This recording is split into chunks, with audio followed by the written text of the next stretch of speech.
Third month నుంచే తెలుసు. And 10 సంవత్సరాల నుంచి మేము ప్రతి వినాయక చవితికి అలాగే కూర్చుంటాము with 2 families.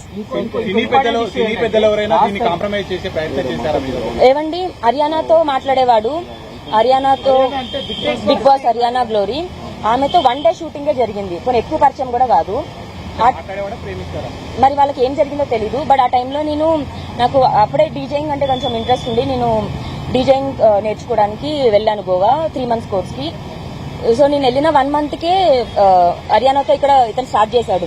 So Raja Ravindra నాకు కాల్ చేసి, నీకెందుకు ఇప్పుడు లైఫ్ లో ఇది చూసుకోవాలి, నీకు హస్బెండ్ ఉన్నాడు, అతన్ని చూసుకుంటే నీకు సరిపోదా, if you don't come now నీ ఇష్టం నీ చేజారిపోతావు అని అంటే అప్పటికప్పుడు లగేజ్ ప్యాక్ చేసుకొని వచ్చాను మళ్ళీ నేను.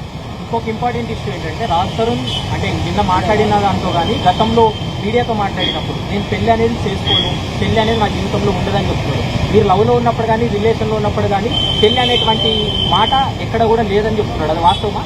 ఏవండి, నేను అతనికి యాంటీగా రియాక్ట్ అవ్వడం స్టార్ట్ చేసిన తర్వాత 2017 వీడియోస్ నుంచి పెళ్లి చూద్దాము ఇప్పుడే కాదు, పెళ్లి చూద్దాం ఇప్పుడే కాదు, దాని ముందు వరకు నాకు 27 వచ్చాక చేసుకుంటాను, అమ్మాయి ఉంది, విజయవాడకు సంబంధించిన అమ్మాయి అని చెప్పడం జరిగింది. అవి యూట్యూబ్ లో కూడా ఉన్నాయి వీడియోస్. మీరు చెప్పిన ప్రకారం ఆయన ఇంత మనకు అక్రమ సంబంధాలు పెట్టుకుంటారు, బట్ స్టిల్ ఇంకా మీరు ఎందుకైనా కావాలంటారు? చెప్పండి. ఇష్టం అండి నాకు ఇప్పుడు కూడా కావాలని అనుకుంటున్నాను. అండ్ లేదు, నాకు ఇంకో హోప్ లేదు నాకు లైఫ్ లో. రాజ్ తరుణ్ మీ మీద కేసెస్ పెడతా అని అంటున్నారు, దానికి